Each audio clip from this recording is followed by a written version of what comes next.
Good morning students, welcome back.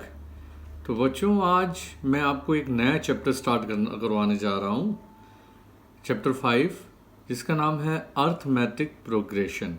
Very interesting chapter, very important chapter. जिन बच्चों ने आगे मैथमेटिक्स ऑप्ट करना है उनके लिए बहुत इंपॉर्टेंट है, क्योंकि ये चैप्टर क्लास +1 में भी है। तो आप इस चैप्टर को बड़े ध्यान से समझेंगे। नया चैप्टर है, बिल्कुल नया कंसेप्ट है आपके लिए, तो उसको मैं बड़े आराम से समझाने का प्रयत्न करूंगा आपको। तो ये देखिए, चैप्टर 5, अर्थमेटिक प्रोग्रेशन। बेटा, सीक्वेंस। अब सीक्वेंस क्या होती है? सीक्वेंस, मान लीजिए ये एग्जांपल ले लेता हूँ मैं। ये देख लीजिए, सबसे पहले एग्जांपल लेता हूँ। 2, 4, 6, 8, 10, 12 एंड सो ऑन। ठीक है, तो आप देखेंगे इन नंबरों के जो बीच में जो ये पैटर्न बन रहा है, इन नंबरों के जो बीच जो ये पैटर्न बनता है नंबर का, यही सीक्वेंस होती है। और जब अब ये देखेंगे 2 से 4, 4 के बाद 6, 6 के बाद 8, तो इनमें इनकी जो एडजेसेंट जो एंट्रीज हैं, जो ये नंबर हैं, इनका जो अंतर है वो 2 है। ये 2, 4, 6, 8, 2, 4, 6, 8, 10, 12, यानी 2 नंबर बढ़ता जा रहा है। तो अगर हम इस 4 में से 2 घटाएंगे 2 आएगा, 6 में से 4 घटाएंगे 2 आएगा, 8 में से 6 घटाएंगे 2 आएगा। तो वो सीक्वेंस, तो सबसे पहले सीक्वेंस है, मेरी बात समझ आई। सीक्वेंस होती क्या है? It is a set of number arrange in a definite order. तो ये क्या होता है? ये उन नंबरों का जो सेट होता है जो एक डेफिनेट ऑर्डर में अरेंज होते हैं। ठीक है, तो अगर मैं ध्यान से देखूं तो इसमें क्या है, आप ध्यान से देख लीजिए इसको। ये 2, 4, 2, 4, 6, 8, ठीक है ना। 2, 4, तो इसमें 2 का अंतर है। ठीक है ना, आप देखेंगे 7, 11, 15, 19, कितने का अंतर है? 4 का। 11 में से 7 गया 4, 15 में से 11 गया 4, 19 में से 15 गया 4। तो ये 2 सीक्वेंस जो बन रही हैं, ये एपी में कहलाएगी। तो एपी में, यानी कि अर्थमेटिक प्रोग्रेशन में, किसी की भी सीक्वेंस को अगर कहलाना है तो इसका मतलब ये है कि उनकी जो टर्म्स का जो अंतर है वो सेम होना चाहिए। इस टर्म के जो अंतर को हम कहते हैं डिफरेंस या कॉमन डिफरेंस। अर्थमेटिक प्रोग्रेशन में, मैथमेटिकल लैंग्वेज इसको कहते हैं कॉमन डिफरेंस। इसमें जैसे दूसरी सीक्वेंस मैंने पकड़ी, तो इसमें आपका 4, 4 का जो अंतर है, 19 में से 15 गया 4। ये देख लीजिए, 11 में से 7 गया 4, 15 में से 11 गया 2। तो ये 2 सीक्वेंस एपी में हैं। ये 2 पहले जो 2 एग्जाम्पल है। अब मैं कहूँ ये थर्ड, 5 में से 2 गया 3, 5 में से 8 गया 3, अब 18 में से 15 में से 8 गया 7, अब 25 में से 15 गया 10। तो इस सीक्वेंस में जो टर्म्स हैं उनका जो अंतर है वो एक जैसा नहीं है, तो ये एपी में नहीं है। तो किसी भी सीक्वेंस को अगर अर्थमेटिक प्रोग्रेशन में होना है, अब मैं बताने चाह रहा हूं। सबसे पहले मैंने आपको सीक्वेंस बताया था, अब मैं आपको बता रहा हूं arithmetic progression. It is the sequence of number such that the difference is constant और सेम। तो वो सीक्वेंस मैं एक बहुत साधारण भाषा में बताता हूँ आपको, वेरी इजी लैंग्वेज। ठीक है, कि अगर जिस सीक्वेंस में जो डिफरेंस है वो कांस्टेंट रहता है ना, difference is constant. Difference constant का मतलब है एक जैसा रहता है। जैसे इसमें पूरी टर्म्स में सबका जो डिफरेंस था 2 था, इसमें 4 है। ठीक है, इसमें एक जैसा नहीं है, तो ये एपी में नहीं है। तो सीक्वेंस को अर्थमेटिक प्रोग्रेशन में होने के लिए डिफरेंस, या जिसको मैं कॉमन डिफरेंस भी कह देता हूं, उसका इक्वल होना जरूरी है। सो अब मैं बिल्कुल इजी लैंग्वेज में बताता हूं। A sequence is said to be in arithmetic progression if its common difference is same. 4 में से 2 गया 2, 6 में से 4 गया, अभी 2 आया, 8 में से 6 गया 2। तो आपको पता चल गया होगा बच्चों, अर्थमेटिक प्रोग्रेशन में सीक्वेंस अर्थमेटिक प्रोग्रेशन में तब कहलाती है जब उसका जो कॉमन डिफरेंस होता है, यानी उन सब का जो टर्म्स का जो अंतर होता है वो एक जैसा होता है। When the common difference is same. तो मैंने एग्जांपल ले लिए। अब मान लीजिए मैं एक एपी ले लेता हूँ, 4, 8, 12, 16, 20। तो मैंने तो बोल ही दिया है अर्थमेटिक प्रोग्रेशन है। अब अर्थमेटिक प्रोग्रेशन है तो इसका मतलब क्या है? इसका मतलब ये है कि इसकी जो टर्म्स हैं उसका अंतर एक जैसा होगा। देख लीजिए, 8 में से 4 गया 4, 12 में से 8 गया 4, 16 में से 12 गया 4, 20 में से 16 गया 4। तो अब मान लीजिए ये लिया 4, 8, 12, 16, 20। तो जो पहली टर्म है उसको ए से रिप्रेजेंट करेंगे। So first term is always denoted by A. ठीक है। अब इसमें 4 का अंतर है, यानी कि एक डी जुड़ा। तो जो दूसरी टर्म है उसको कैसे लिखेंगे? ए प्लस 2d। तीसरी टर्म देख लीजिए, पहली टर्म को किससे रिप्रेजेंट किया? ए। ठीक है। तो मैं दूसरी टर्म को कैसे लिख सकता हूं? ए प्लस डी, यानी डी मीन्स कॉमन डिफरेंस, है ना। तीसरी टर्म को ए प्लस 2d, चौथी टर्म को, तीसरी टर्म को ए प्लस 3d, सॉरी, पहली टर्म को ए, दूसरी टर्म को ए प्लस डी, तीसरी टर्म को ए प्लस 2d, फोर्थ टर्म को ए प्लस 3d, 5 टर्म को ए प्लस। अगर अब मैं आपकी प्रैक्टिस कराता हूं, मैं कहूं अगर ए 18th टर्म, तो आप कैसे लिखेंगे? ए प्लस 17d। अगर मैं कहूं ए 79, तो आप कैसे लिखेंगे? ए प्लस 78d। अगर मैं कहूं ए 100, तो आप कैसे लिखेंगे? ए प्लस 99d। मेरी बात समझ आ गई होगी। तो ये टर्म है, इस ए को टर्म कहते हैं। ए 18 का मतलब 18 टर्म, ए 79 का मतलब 79th टर्म इसकी, ए 100 का मतलब 100 टर्म। 100 टर्म को कैसे लिखा? ए प्लस 99d। 79 को ए प्लस 78d, 18 टर्म को ए प्लस 17d। तो ये बड़ा इंपॉर्टेंट चीज़ है कि कैसे लिखते हैं किसी भी टर्म को। तो फिर बताता हूँ, किसी भी एपी में जो पहली टर्म है उसको ए से प्रेजेंट करते हैं, रिप्रेजेंट करते हैं। सेकेंड टर्म को कैसे? तो सीक्वेंस हमेशा क्या होती है? ए प्लस डी, ए प्लस 2d, ए प्लस 3d। अब ए प्लस 3d का मतलब है 4 टर्म है, सॉरी यस 4 टर्म। और फिफ्थ टर्म कौन सी है? ए प्लस 4d। बात समझ आ गई होगी। तो अगर आप देखेंगे, फिर मैं लिख दिया था कि अगर इन सब का जो अंतर है यानी डी, अब ए का मतलब है फर्स्ट टर्म और डी का मतलब है कॉमन डिफरेंस। ए का मतलब क्या हुआ? फर्स्ट टर्म, और डी का मतलब कॉमन डिफरेंस। कॉमन डिफरेंस यानी कि जो डिफरेंस है वो कॉमन है, यानी एक जैसा है। ये देख लीजिए 4 का अंतर है, तो इसका मतलब सेम, कॉमन डिफरेंस सेम है, इसका मतलब ये अर्थमेटिक प्रोग्रेशन है। पहली टर्म ए से रिप्रेजेंट करते हैं, डी का मतलब कॉमन डिफरेंस। ऐसे लिखते हैं, पहली टर्म ए, दूसरी टर्म ए प्लस डी, तीसरी टर्म ए प्लस 2d, चौथी टर्म ए प्लस 3d, पांचवी टर्म ए प्लस 4d। और अगर आगे ऐसे टर्म लिखा हो ए 79, तो आप लिखेंगे ए प्लस 78d। तो आप समझ गए होंगे कि पहली टर्म क्या होती है? फर्स्ट टर्म यानी ए, कॉमन डिफरेंस यानी डी, और किस तरह से कौन सी टर्म को लिखा जा सकता है। ठीक है, ये देख लीजिए, ये ए पहली टर्म ए, दूसरी टर्म ए प्लस डी, तीसरी term A plus 2d and so on. अब इसकी आखिरी टर्म निकालनी है यानी nth टर्म। ठीक है, nth टर्म। तो ये फॉर्मूला बड़ा ही इंपॉर्टेंट है। This is the very very important formula. तो this formula is to calculate the following thing: first term, number of terms, last term, common difference. ठीक है, सो ये फॉर्मूला होता है nth टर्म निकालने का। कौन सा फॉर्मूला होता है बेटा? nth टर्म निकालने का। क्या होता है nth टर्म निकालने का formula? an is equal to a plus n minus 1d। an का मतलब होता है, an stand for nth term और last term. a means first term. ठीक है, n का मतलब होता है नंबर ऑफ टर्म्स, d का मतलब होता है common difference. This is the formula. तो अगर मैं आपसे पूछूं nth टर्म का फॉर्मूला क्या होता है, तो आप जवाब देंगे an is equal to a plus bracket में n माइनस 1, बाहर ब्रैकेट के d। So this is the formula and this is the most important one. How can you calculate the nth term और a last term? What is the formula to calculate nth term? You must reply an is equal to a plus n minus 1d, an यानी last term या nth term, a का मतलब first term, n means number of terms and d means common difference.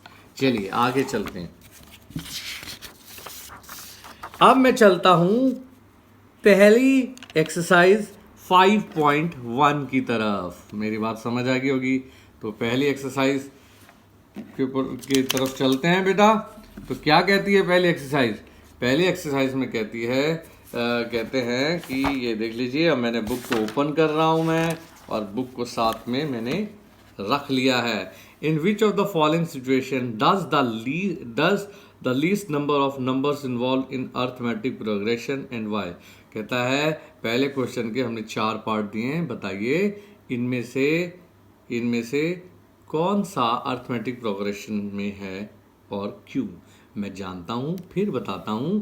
Arithmetic progression में sequence वही होती है जिसका अंतर यानी कॉमन डिफरेंस सेम होता है। तो पहला पार्ट है the taxi fare after each kilometre when the fare is ₹15 for first kilometer and ₹8 for each additional kilometer। तो ये मैं ये भूल गया लिखना, तो ये यहाँ 8 आना है,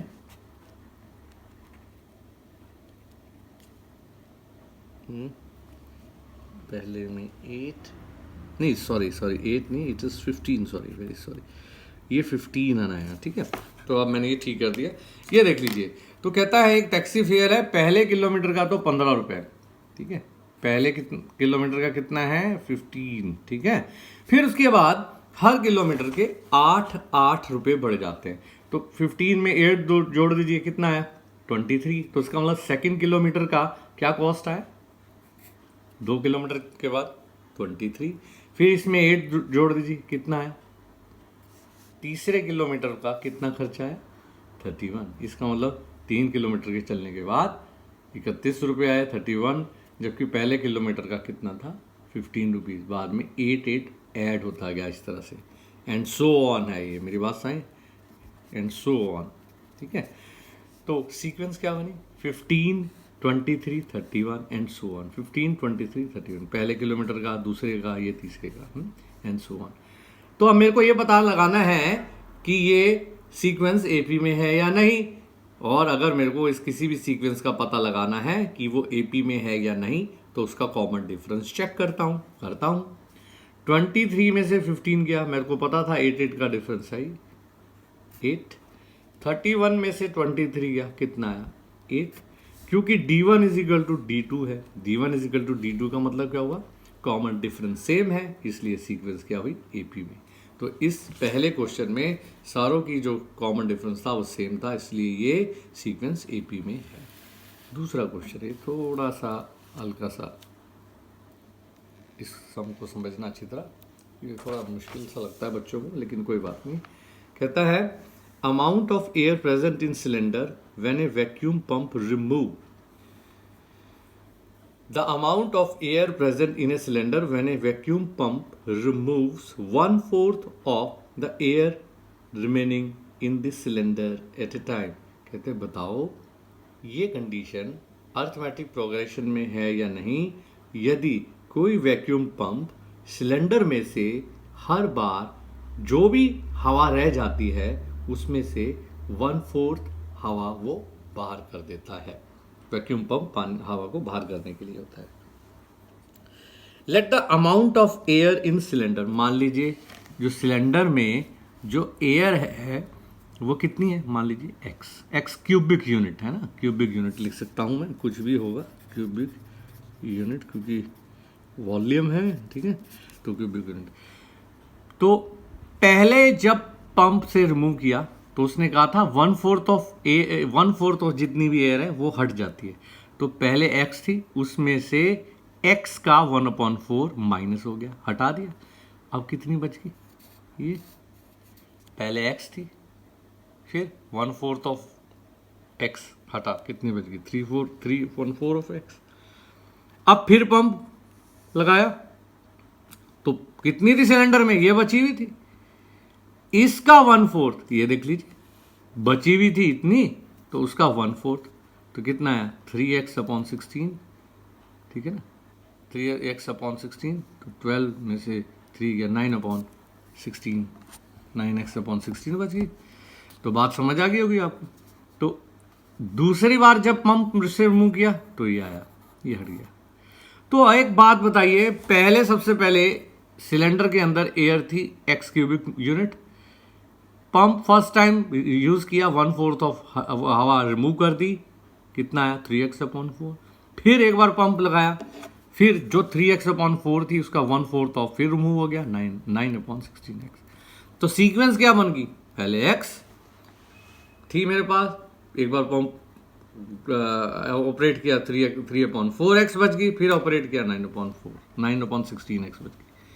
now we have to check whether this sequence the become after removing the 1/4 of air, this sequence become in AP और नॉट।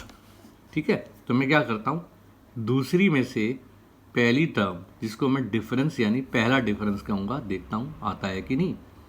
दूसरी में से पहली घटाई, 3x/4 में से x गया, 3x - 4x -1/4x आया। ठीक है, अब मेरे को देखना है इन दो का, पहले इन दो का अंतर देखा था, अब इन दो का अंतर देखता हूँ। तो 9/16x या 9x/16 में से 3x/4 माइनस किया, क्या रहा मेरे पास, क्या आया मेरे पास आया -3/4 -3x/16 आया। तो क्या ये डिफरेंस दोनों का अंतर जो है सीक्वेंस में जो अंतर किया था ये सेम है? ये -1/4 है, -1/4x है, और ये कितना है -3/16x है। Since D1 is not equal to D2 as, क्योंकि जो कॉमन डिफरेंस वो सेम नहीं आया तो सीक्वेंस AP में नहीं बनेगी। तो जो ये कंडीशन दी गई है इससे सीक्वेंस AP में नहीं बन रहा। पहले x था, फिर 1/4x हट गया, ये आया 3x/4, फिर रिमूव किया, फिर 3x/4 में से 1/4 चला गया, 9/16x बच गया, ये सीक्वेंस बच गई। इसमें से ये घटाया, पहला डिफरेंस मिला, फिर मेरे को फिर तीसरी में से दूसरी को घटाया, ये दोनों का जो डिफरेंस है वो एक जैसा नहीं था, तो ये सीक्वेंस AP में नहीं है। बात समझ आ गई होगी, पहली पता चल गई थी, पहला अगर सबका अंतर था 8 तो वो था, इसमें नहीं है कॉमन डिफरेंस, तो सीक्वेंस AP में नहीं है। फिर बता रहा हूँ शर्त, सीक्वेंस AP में तभी होगी जब उसका कॉमन डिफरेंस यानी D सेम होगा, अदरवाइज सीक्वेंस AP में नहीं होगी। ठीक, तो फर्स्ट सेकंड, तो उसके बाद मेरा ये वाला क्वेश्चन आ जाता है। थर्ड आप खुद कर लेंगे, बड़ा ही आसान है थर्ड क्वेश्चन। फोर्थ क्वेश्चन, अब फोर्थ में क्या कहा है, फोर्थ में पेज मेरा मिस हो गया है, ये रहा। क्या कहता है फोर्थ क्वेश्चन में, कहता है the amount of fourth part में, question number first part fourth exercise 5.1, मेरी बात समझ आ गई होगी।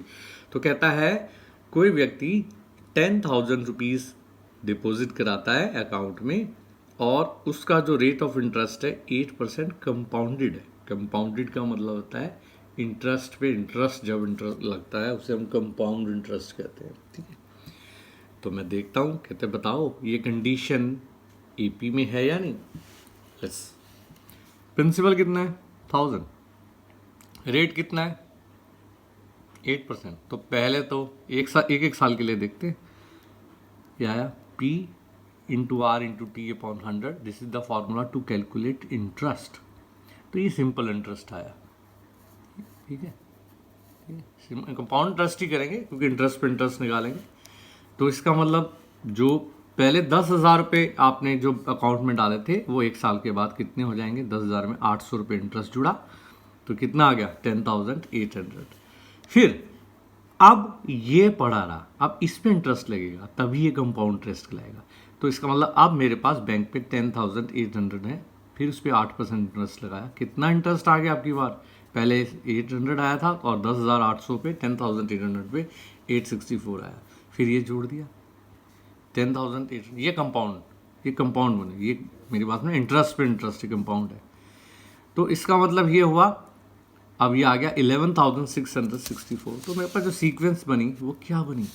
सीक्वेंस मेरे पास ये बनी। कैसे? पहले सीक्वेंस थी, मैंने सीक्वेंस को लिखा नहीं लेकिन मैं लिख देता हूँ। पहले थे आपके पास कितना अमाउंट? 10,000। फिर उसके बाद कितना हुआ? 10,800। फिर कितना हुआ? 11,664 एंड सो ऑन। ये सीक्वेंस है, इसको चेक करना है, करें चेक। इसमें से ये वाली माइनस करेंगे, 10,000 में से, सॉरी 10,800 में से 10,000 माइनस किया, कितना आया? 800। अब सेकंड थर्ड वाली में से सेकंड को माइनस करो, कितना है? 864। तो जो सीक्वेंस बनती थी अमाउंट की, पहले 10,000 रुपये था, फिर 10,800 हुआ, फिर उसके बाद 11,664 हुआ। वो सीक्वेंस के जो मैं एपी में चेक करने के लिए, यानी कि दूसरी में से पहली टर्म घटाई और तीसरी में से दूसरी, तो जो कॉमन डिफरेंस है वो सेम नहीं बना। इसका मतलब ये कंडीशन अर्थमेटिक प्रोग्रेशन को फॉलो नहीं करती, यानी क्योंकि कॉमन डिफरेंस जो है वो सेम नहीं है।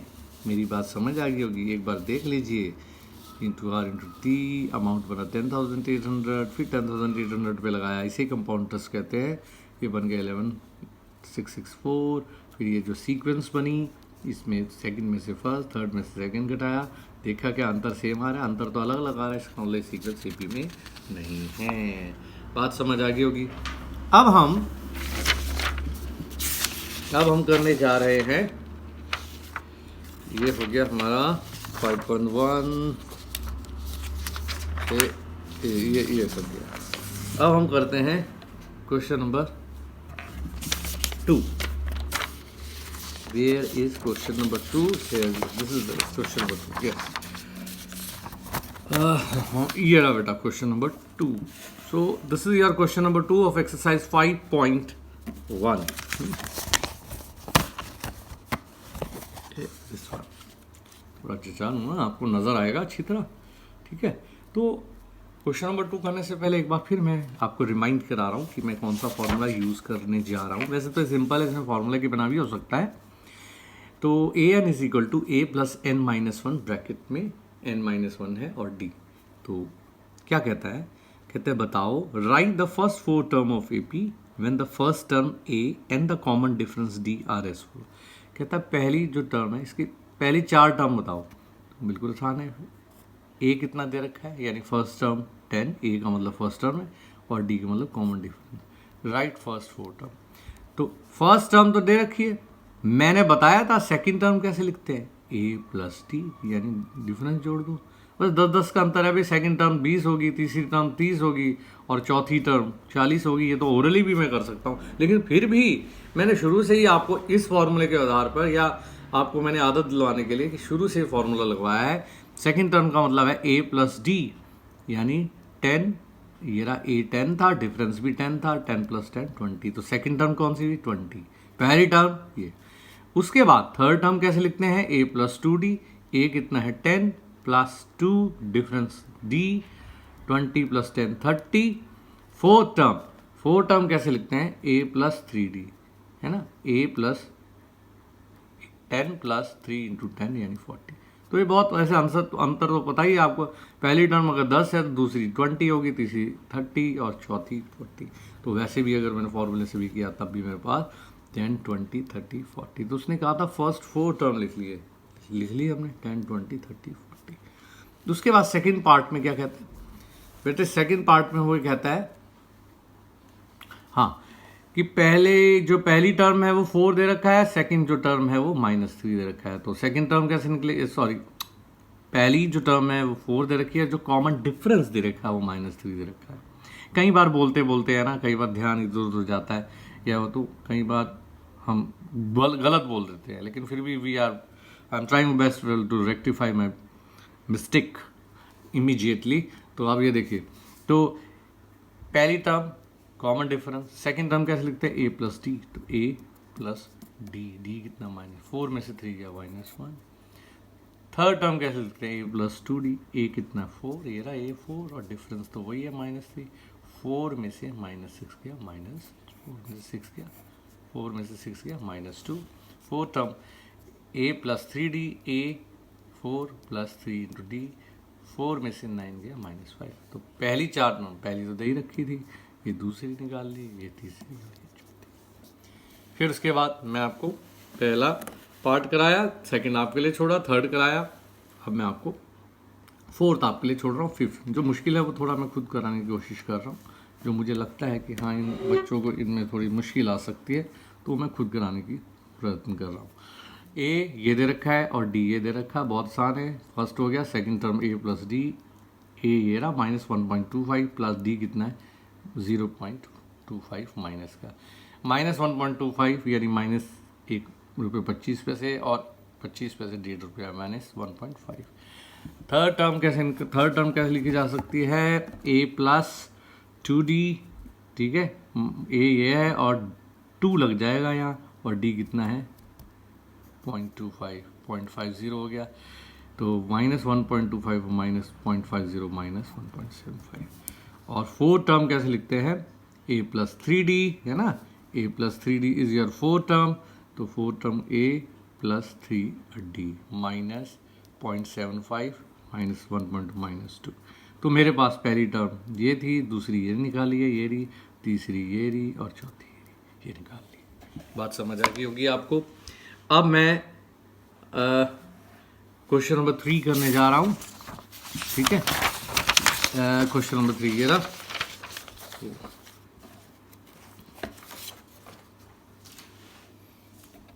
ये रहा क्वेश्चन नंबर 3, एक्सरसाइज 5.1।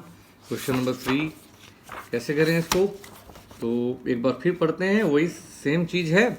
कहता है for the following right the first term and the common difference. This is very easy. कहता है बस ये बताइए इसमें से पहली टर्म कौन सी है और कॉमन डिफरेंस क्या है। तो बड़ा आसान है भाई, पहली टर्म तो ये रही, तो पहली टर्म a = 3 और कॉमन डिफरेंस भाई दूसरी में से पहली घटा दीजिए, कॉमन डिफरेंस आ जाएगा, तो 1 में से 3, तो 1 में से 3 कितना है -2 आ गया।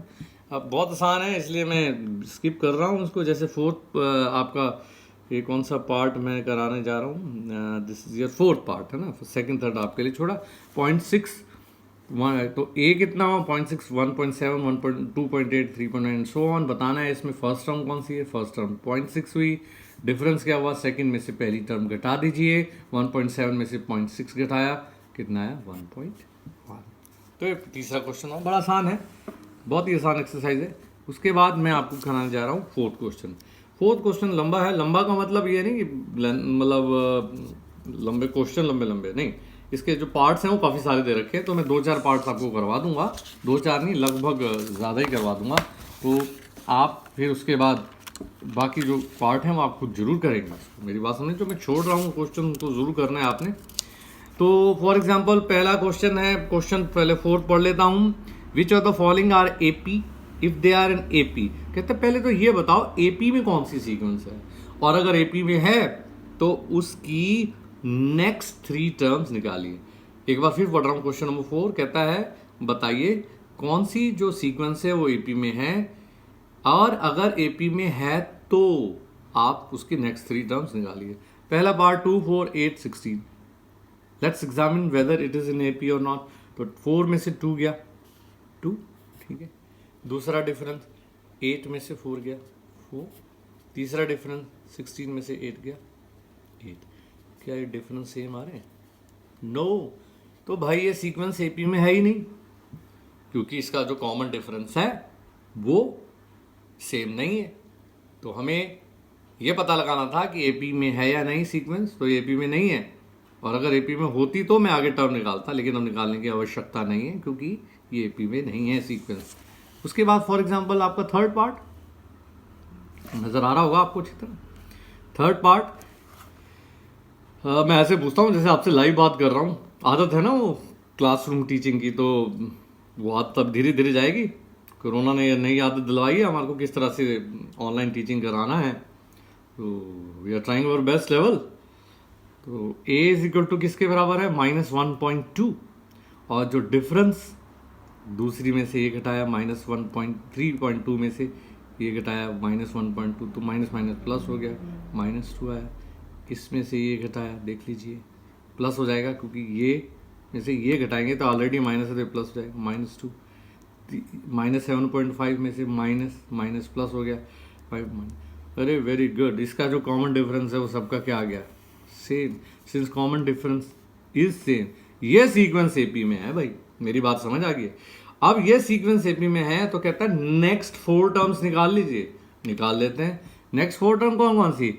ये है फर्स्ट, सेकंड, थर्ड, फोर्थ, यानी कि फिफ्थ, सिक्स्थ और सेवन्थ। नेक्स्ट 3 टर्म ऐसे निकलेगी, ये 5वीं, ये 6ठी और ये 7वीं। फिफ्थ टर्म कैसे निकलती है? a + 4d, मैंने बताया था। एक बार फिर दोबारा लिखा मैंने इसको, ये थोड़ा क्लियर नहीं था। तो a5 कैसे निकलती? a + 4d। a कितना है? -1.2, ये रहा। और डिफरेंस ये रहा भाई। डिफरेंस कितना है? -2, तो 4 के आगे तो -1.2 और -8 -9.2 आई फिफ्थ टर्म। सिक्स टर्म कैसे लिखते हैं? इसी तरह से। अब मैंने देखो जान के नहीं लिखा, मैंने कहा था मैं क्यों अपना टाइम बहुत ज़्यादा ना लगाता, क्योंकि जब -2 घटाना ही है तो -9.2 में से -2 और मैंने किया तो -11.2 है। -11.2 में -2 फिर किया है, -13.2 है। तो ये नेक्स्ट 3 टर्म्स निकल गई। ठीक है, -2 है, -11.2 -11.2 फिर -2 -13.2, डिफरेंस -2 है। तो ये था थर्ड पार्ट। अब मान लीजिए इसका 11 पार्ट में आ गया, तो मेरे को लग रहा है कि जो मुश्किल है तो मैं वो कराए जा रहा हूँ, तो बाकी तो मेरे को ये आसान लग रही थी। थर्ड पार्ट ये नहीं था, इसके बाद भी था भाई, तो मैंने पेज कहाँ रख दिया? Let me check.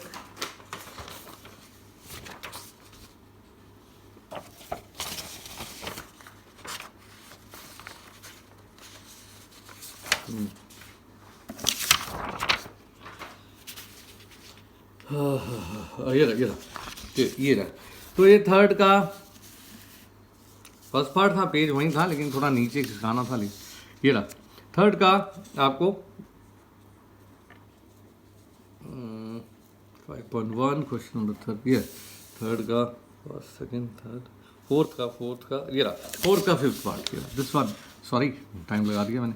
फोर्थ का फिफ्थ पार्ट ये रहा। फोर्थ का फिफ्थ पार्ट कहता है, ये है क्वेश्चन, थोड़ा नीचे की साइड लिखा हुआ था इस वजह से नहीं लिखा।